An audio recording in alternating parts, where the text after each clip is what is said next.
नमस्कार, मी पूजा. परिपूर्ण स्वादमध्ये आपलं मनापासून स्वागत. आज आपण करणार आहोत सकाळच्या घाई गडबडीमध्ये अगदी झटपट होतील असे रवा उत्तप्पा. हे रवा उत्तप्पा तुम्ही नाश्त्यासाठी करूच शकता, शिवाय लहानांपासून मोठ्यांपर्यंत टिफिनमध्ये देखील देऊ शकता. 10 ते 12 तासानंतर देखील हे रवा उत्तप्पा असेच्या असे छान मऊ लुसलुशीत राहतात. अशाच साध्या सोप्या पद्धतीने केलेल्या नाश्त्यासाठीच्या बऱ्याच रेसिपीज आपल्या चॅनलवर उपलब्ध आहेत. त्या लिंक मी डिस्क्रिप्शन बॉक्समध्ये देत आहे. त्या सर्व रेसिपीज तुम्ही पाहू शकता. चला तर मग आजच्या रेसिपीला सुरुवात करूया. उत्तप्पा करण्यासाठी इथं मी भांड्यामध्ये 1.5 कप रवा घेतला आहे. बघा, मी अगदी बारीक रवा घेतलेला आहे. रवा मी स्वच्छ निवडून घेतला आहे. तुमच्याकडे जर बारीक रवा नसेल तर तुम्ही जाड रवा मिक्सरला लावून तो बारीक करून घेतला तरीही चालेल. 1.5 कप रव्यासाठी 1/4 कप दही घ्यायचा आहे. दही मी हलकंसं फेटून घेतलेलं आहे. आता आपण फेटून घेतलेलं दही यामध्ये घालूया.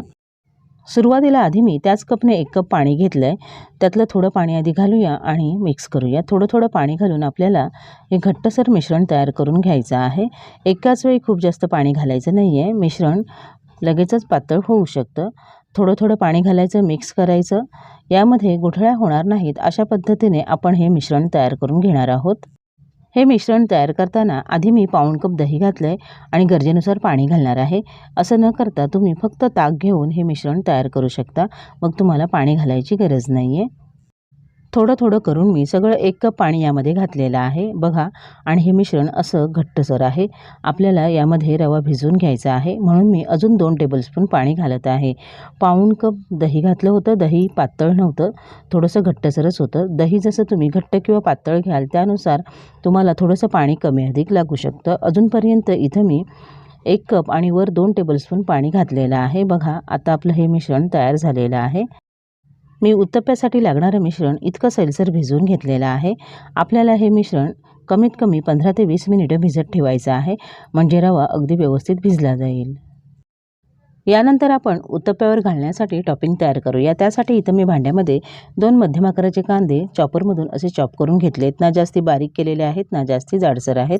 त्याच पद्धतीने 2 मध्यम आकाराचे टोमॅटो चॉप करून घेतलेत आणि थोडीशी कोथिंबीर बारीक चिरून घेतली आहे. 2 कमी तिखट असलेल्या हिरव्या मिरच्या बारीक चिरून घेतल्या आहेत. तिखट तुम्ही तुमच्या आवडीनुसार कमी अधिक करू शकता.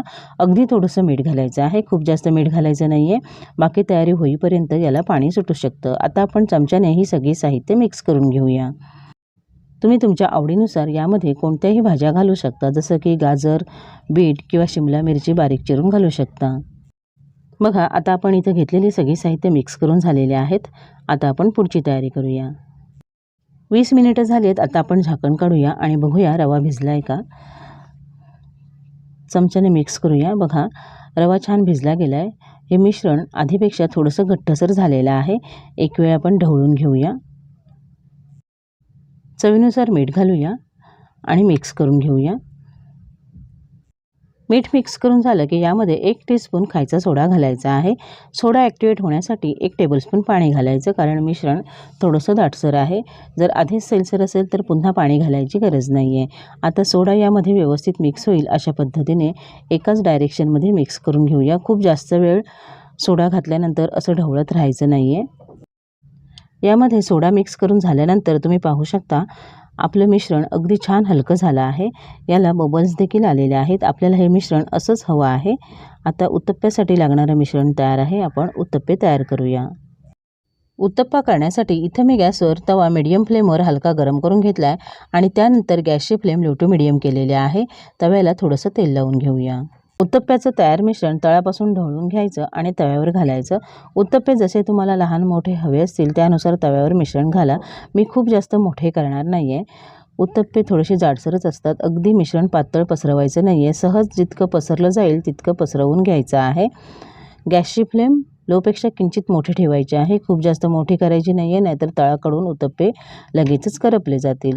पाहून तुमच्या लक्षात येईल की उत्तप्प्याला लगेचच जाळी पडायला सुरुवात झाली आहे. आणि आता आपण तयार करून घेतलेलं कांदा टोमॅटोचं मिश्रण यावर घालायचं आहे.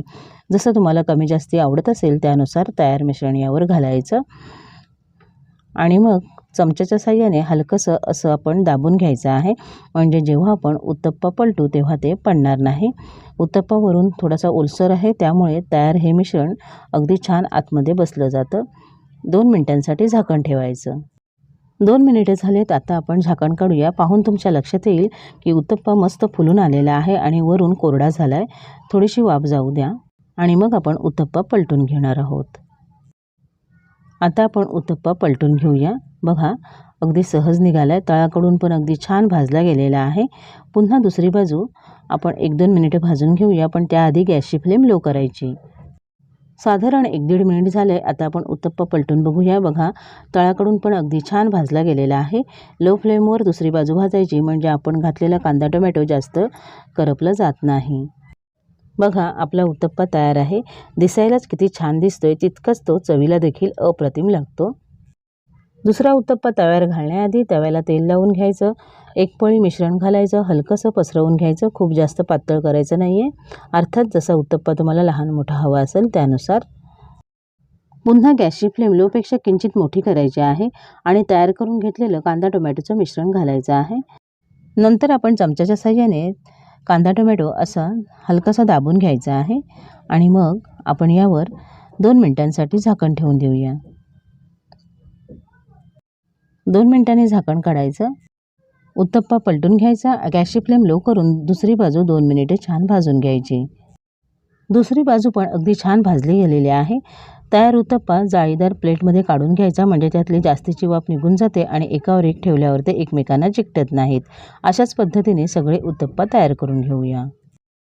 झटपट होणारे मऊ लुसलुशीत रवा उत्तप्पा तयार आहेत. इथे मी सर्विंग प्लेटमध्ये काढून घेतलेत. दिसायला छान दिसत आहेत. बघा, दोन्ही बाजूनी अगदी छान भाजलेत. तळाकडून देखील मस्त रंग आलेला आहे आणि तुम्ही पाहू शकता छान जाळीदार असे आपले उत्तप्पा तयार झालेले आहेत. बघा, कसाही चुरला तरी अजिबात तुटत नाही आहे. मस्त मऊ लुसलुशीत आहे. 10 ते 12 तासानंतर देखील हे रवा उत्तप्पा असेच्या असे मस्त मऊ लुसलुशीत राहतात. तुम्ही टिफिनमध्ये द्या किंवा सकाळी नाश्त्यासाठी करा. चवीला छानच लागतात. उत्तप्प्यासोबत तुम्ही हिरवी चटणी किंवा टोमॅटो केचप सर्व करू शकता किंवा असेच देखील हे उत्तप्पा चवीला छानच लागतात. अशाच पद्धतीने झटपट होणारे रवा उत्तप्पा घरी नक्की करून बघा. रेसिपी आवडली तर तुमच्या प्रतिक्रिया कमेंट बॉक्समध्ये अवश्य कळवा. माझ्या अशाच नवनवीन रेसिपीजसाठी परिपूर्ण स्वादला सबस्क्राईब करा. व्हिडिओ आवडला तर नक्की लाईक करा आणि तुमच्या मित्रमैत्रिणींसोबत शेअर करा. पुन्हा भेटूया अशाच एका नवीन रेसिपीसोबत. पूर्ण व्हिडिओ पाहिल्याबद्दल धन्यवाद.